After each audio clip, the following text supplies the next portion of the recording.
Good morning बच्चों आज हम रसायन विज्ञान के चैप्टर 1 का रसायन विज्ञान की कुछ मूलभूत अवधारणाएं का नेक्स्ट टॉपिक द्रव्य या पदार्थ या मैटर पढ़ेंगे। ठीक है।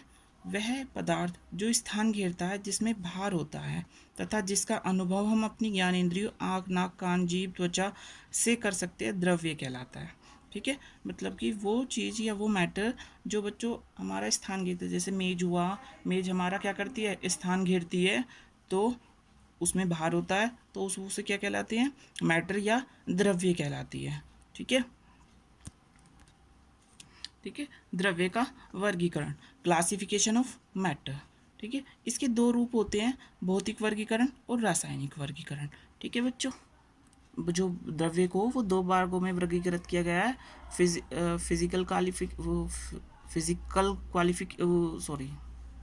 Physical classification and chemical classification.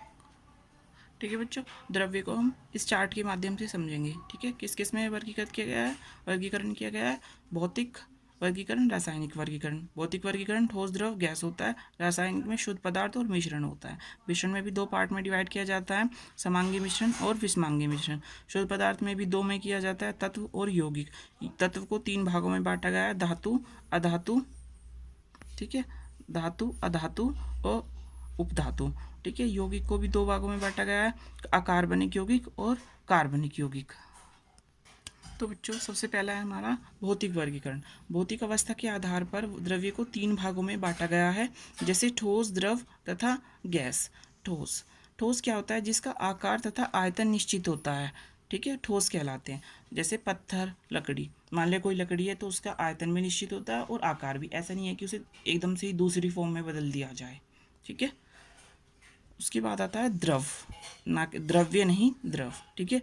इसमें केवल आयतन निश्चित होता है, आयतन निश्चित होता है, द्रव कहलाता है। मतलब इसमें आयतन है, मान लीजिए जैसे एक गिलास पानी है, अगर हम दूसरे गिलास पानी में डाला जाए तो वो उसमें भी एक ही गिलास रहेगा। मतलब अगर हम चलो हम 1 लीटर का एग्जांपल लेते हैं। अगर 1 लीटर है, मान लिया 1 लीटर पानी को अगर हम एक जग में डालें और जग से, ठीक है, उसे भगोने में डालें 1 लीटर पानी को, ठीक है, तो वो उसका आयतन उतना ही रहता है, जैसे दूध, जल, तेल आदि। ठीक है। तो ये हमारे सब क्या होते हैं, द्रव होते हैं। अब आते हैं गैस। गैस जिसका आयतन व आकार दोनों अनिश्चित होते हैं, यानी ना तो इसका आयतन निश्चित होता है और न ही आकार निश्चित होता है। मान लीजिए जैसे गैस है, तो वो गैस क्या होती है, उसके जो पार्टिकल्स होते हैं, अंतराणुक होते हैं, वो मुक्त होते हैं, मतलब फ्री होते हैं। तो गैस को जैसे ही मान लें कुछ भी है, अगर गैस का जैसे ऑक्सीजन हुआ या फिर हाइड्रोजन हुआ, नाइट्रोजन हुआ, तो अगर झाए में भी डाला जाएगा बच्चों, ना तो उसमें उसका आकार निश्चित रहेगा। मान लिया गैस है, उसे गोल पेंदी वाले में डाला गया है, या फिर अगर हम उसे कंटेनर में डाल देंगे तो वो जैसा है उसका आकार हर बारी में बदल जाएगा। ठीक है। जैसे हाइड्रोजन, ऑक्सीजन और नाइट्रोजन। ठीक है। अब आया रासायनिक वर्गीकरण। रासायनिक वर्गीकरण के आधार पर द्रव्य को दो भागों में बांटा गया है, शुद्ध पदार्थ और मिश्रण। ठीक है बच्चों, पहला है शुद्ध पदार्थ। वह पदार्थ जिसको किसी भी विधि द्वारा अलग नहीं किया जा सकता शुद्ध पदार्थ कहलाता है। यह दो प्रकार का होता है। ठीक है बच्चों, इसे किसी भी मेथड से, मान लिया एक शुद्ध पदार्थ है, उसे किसी भी मेथड से उससे दूसरा पदार्थ अलग नहीं किया जा सकता।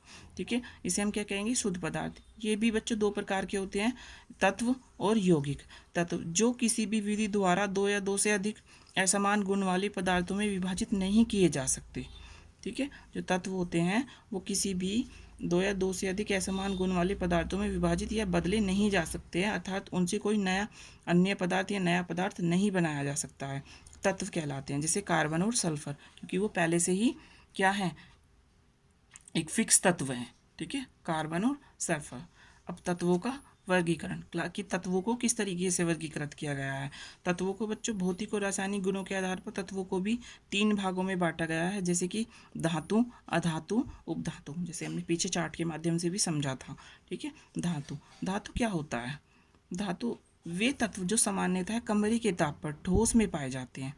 ठीक है, मान लीजिए रूम टेम्परेचर है, ठीक है, जो ठोस यानी कि सॉलिड की फॉर्म में होते हैं, जो अघातवर्धीय होते हैं, तनय तथा विद्युत और ऊष्मा के सुचालक होते हैं, धातु कहलाते हैं। जैसे लोहा होता है, ठीक है, तो लोहा को अघातवर्धीय का मतलब होता है जिसे पीटा जा सकता है। ठीक है, पीट के उसकी चादर बनाई जा सकती है। तने, तने होता है जिसे डक्टाइल्स यानी कि उसे तारों की फॉर्म में खींचा जा सकता है।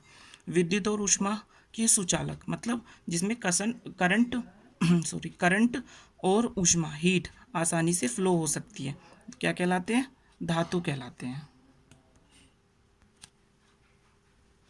इनका घनत्व अधिक होता है, ठीक है। ये कठोर होते हैं, इनमें इलेक्ट्रॉन त्याग कर धनायन बनाने की प्रवृत्ति होती है, लेकिन सभी धातुओं में यह गुण अनिवार्य रूप से नहीं पाया जाता, ठीक है। पारा होता है वो साधारण ताप पर द्रव अवस्था में होता है, ठीक है। सोना, चांदी, सोडियम, लोहा, कॉपर आदि धातुओं के उदाहरण हैं, ठीक है बच्चों। अब आता है तुम्हारा नेक्स्ट टॉपिक आता है तुम्हारा अधातु, ठीक है। ऐसे तत्व जिनके गुण धातुओं से ठीक विपरीत होते हैं अधातु कहलाते हैं, ठीक है।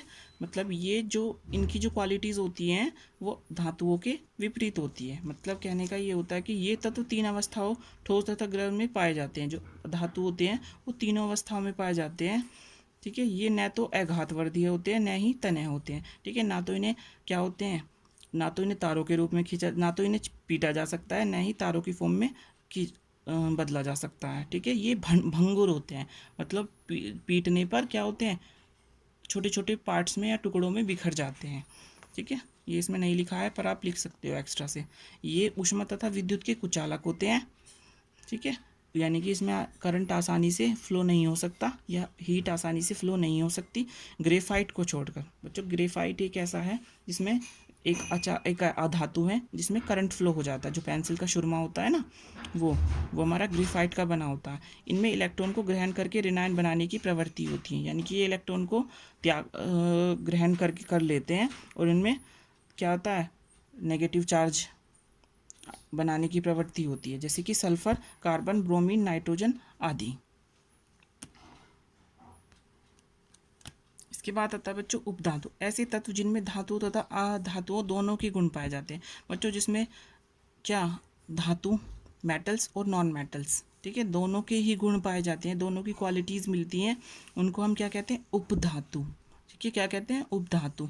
उपधातु उदाहरण के लिए बोरोन, जर्मेनियम, आर्सेनिक, एंटीमनी आदि उपधातुओं के उदाहरण हैं।